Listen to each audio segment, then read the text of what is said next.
It all started when my wife, Jenna, brought home a doll from a yard sale. It was a quaint, old-fashioned thing, dressed in a lace gown with ringlets of dark hair framing its face.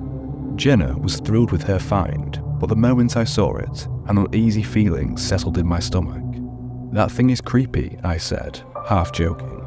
Jenna just laughed and placed the doll on a shelf in our living room. A few nights later, I was working late in my home office when I heard some soft giggling echoing through the house. Thinking it was our daughter, Lily, I went to check on her, but she was fast asleep, her room silent and still. Confused, I returned to my desk, but the giggles continued, faint and eerie. The next morning, I found the doll sitting on the kitchen table, though I was certain Jenna had left it in the living room.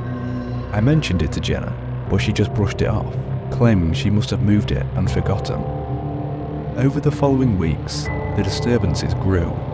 Lights flickered without explanation. Objects disappeared only to reappear in odd places. And that haunting giggle persisted. One night, I awoke to the sound of footsteps outside our bedroom door. I grabbed a flashlight and opened the door, only to find the doll sitting there, its eyes gleaming in the beam of light. Determined to put an end to this madness, I decided to get rid of the doll. I threw it in the trash bin outside, feeling a sense of relief as I did.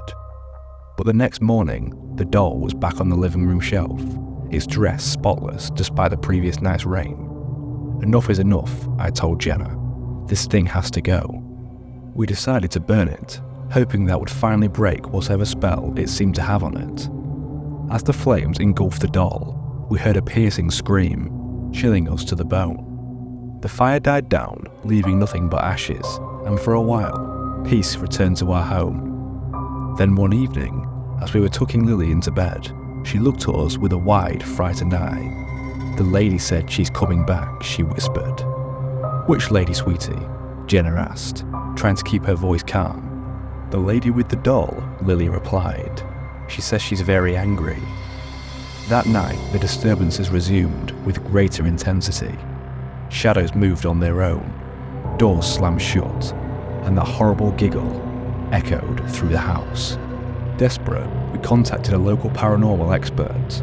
After examining our home, she confirmed our worst fears. The doll had been possessed by a vengeful spirit. She performed a cleansing ritual, urging us to pray and stay strong. The disturbances gradually ceased, and the oppressive atmosphere lifted. But sometimes, late at night, I still hear the faint giggles and that sound of tiny footsteps, reminding me that some spirits are never truly at rest. When I was a child, my grandmother's attic was a treasure trove of forgotten memories. It was crammed with dusty old trunks, yellowed newspapers, and fragile heirlooms. But the one item that always drew my attention was a small porcelain doll named Clara.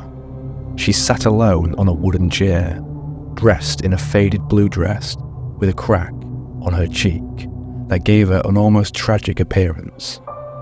I was 8 when I first found her. I brought her down to my playroom, cleaned her up, and sat her in a place of honor among all my toys. For the first few days, nothing unusual happened, but one night, as I was drifting off to sleep, I heard a soft whisper. At first, I thought it was the wind, but the whispering continued, growing clearer. It was a child's voice, calling my name. "Emily, come play with me. Emily." Terrified, I pulled the covers over my head and squeezed my eyes shut until the next morning. When I finally got the courage to investigate, Clara was no longer sitting in the corner where I had left her. She was on my bed, her glassy eyes staring straight at me. My parents insisted I must have moved her and forgotten. I knew better. The next few weeks were a blur of increasingly bizarre incidents. Clara would appear in different places around the house, her position changing whenever I turned my back. My toys started to move on their own as well. I would find them lined up in a perfect row, facing Clara as if she was their leader. Sometimes, I would hear footsteps in the hallway at night, soft and deliberate, like a child tiptoeing. One evening, I decided to confront her. I placed Clara in the center of my playroom and surrounded her with my other dolls. "What do you want from me?" I asked, my voice trembling. There was no answer, just eerie silence that seemed to stretch on forever. That night, I had a vivid dream. In it, I was standing in a dark, cold room. Clara was there, but she was not alone. The little girl stood beside her, her face pale and gaunt. She reached out to me with a skeletal hand and whispered, "Help me."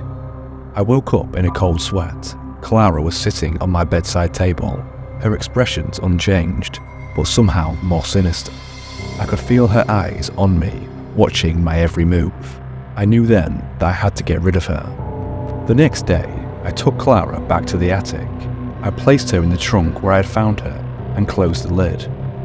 As I turned to leave, I heard a faint, deliberate whisper, "Don't leave me."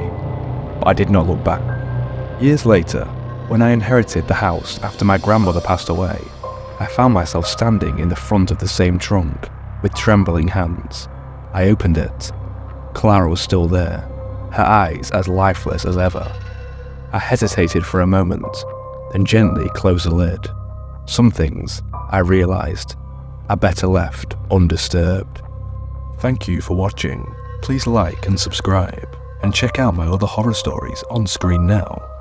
And until next time, sleep tight.